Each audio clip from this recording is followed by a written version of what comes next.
So now we go into a bit more about the program and give you a bit more background over this. So a little bit of history is going to go very well with this particular piece of training. Okay, so let's delve back into the past. Now, when I first got involved in personal development, it was nearly 20 years ago.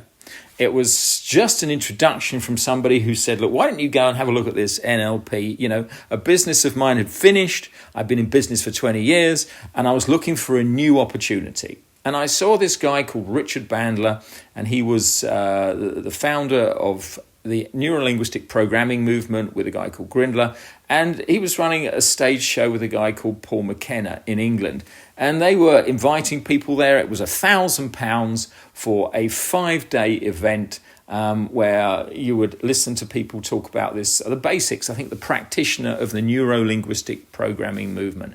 I can't say I was that impressed with the first 5 days. It wasn't something that gave me a lot of inspiration. There was a few techniques, there was a few processes, but it really wasn't giving me the depth. But it wasn't designed to, because within that week there was an upsell to $2,500 for something called the Masters, which is where they're saying, well, if you're a bit more committed, you want to pay this extra $2,500 and do this Masters. So believe you me, I did it. I did the Masters as well. So I've invested £3,500 to go in an event which started off with, in the practitioner, 500 people in the room. So the guy had made $500,000.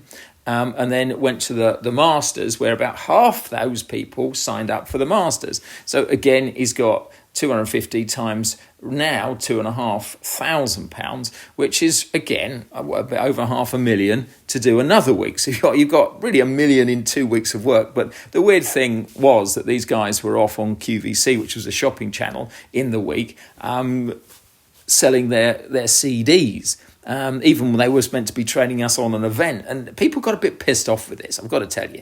But from this Masters, there was another one, which was the trainer, and I think it was about £3,500. But I didn't sign on for that, because really what I didn't feel I was getting was a great deal of depth to these situations. Yes, there were processes and they were all left brain, but it wasn't going into consciousness. It wasn't going into expanding the mind other than through dropping away a few limitations. And you certainly could model other people's mentalities, successful people, and take a few of their qualities. But I felt that it wasn't going as deep as I wanted. And I moved into hypnosis and got involved in trained in hypnosis. And then I opened up a practice in 2004 on hypnosis and moved through understanding how people had two identities within them.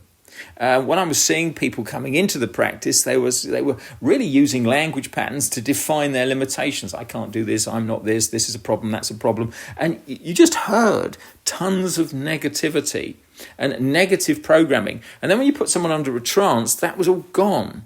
And the people could become poetic, literate, artistic. And then when you put them out of the trance, they were back to that really limited identity that they were wandering around with all day long. And this really was the first point of me seeing that there were two identities coexisting in a person. One we call the shell, and the next one we call the core.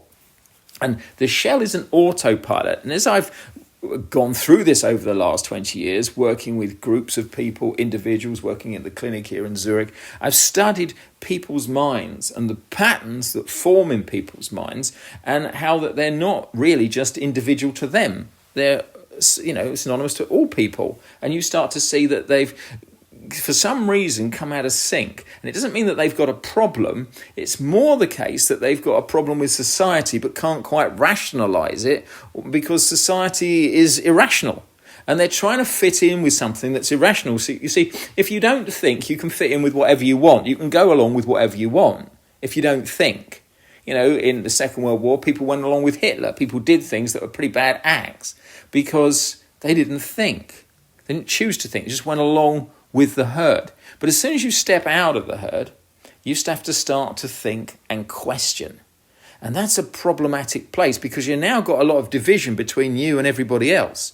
And that means also you've got to wonder if you're on the right path here. And you go into something called internal conflict. And that internal conflict can cause doubt, delay, denial, distraction we've been through. It can cause depression, anxiety, stress. It can have physiological symptoms. It can have all sorts of things that cause a person to really suffer the ills of life. And it's a reaction to a society that is corrupt. It's not them that is wrong.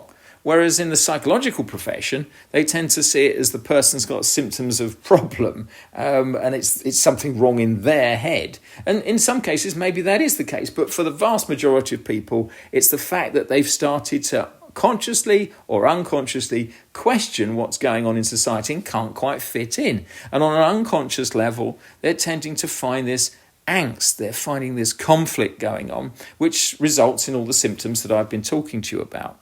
So when you realise that as you look around people, you start to see some defined characteristics of what we call the inauthentic social identity is manifesting, and how this manifests problems in the person, reduces their capacity to have success, and they self-defeat in their relationships, business and careers and everything else. So once you start to see this holistic pattern, you can start to manage that in a better way. And so over the years, through studying this, I've started to create schematics, which are diagrams to give people a training on how their mind works, how consciousness works, how aspects of what we call the dynamics of life work, so we can start to see how we can help a person. It's like a map to the future, a map to their mind, a map to their behavior. And it's once you've got it, it's incredibly powerful because everything starts to become incredibly clear, rather than feeling you're suffering the ills of other people who want to put you down, want to rob from you, want to steal from you, want to steal your energy, want to belittle you. Very few people want to push you forward in this world and get you to the next level and want to really help you. That's hard to find. But in the organisation that we've created, that's the ethos of everybody within it.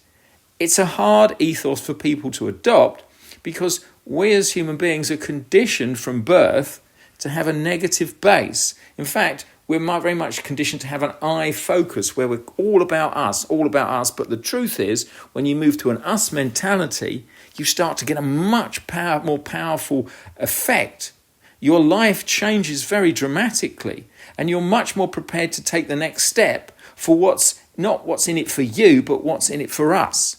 And that is a big old shift.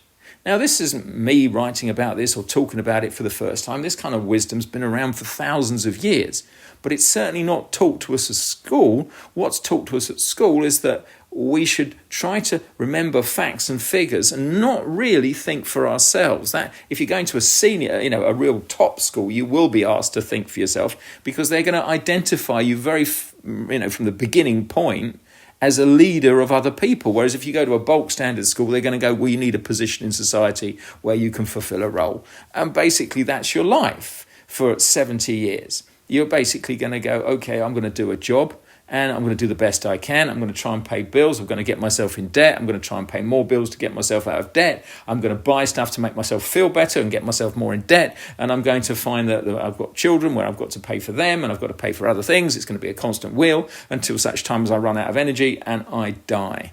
Now that isn't the design of life, nor should it be. And if you want to go along with that, then this role isn't probably going to be for you because you're working for the opposition. And the opposition are really a bunch of psychopaths at the top of the world. And some of them are quite nice, quite easygoing, but they certainly serve themselves. They certainly have an I focus, but they do work together collectively as well. And they've got it off pat because they've been doing it for many, many years. And the whole structure of the world is designed so you have a very small section of the population with pretty well 99% of the money and a very large proportion of the population with a very small amount of money.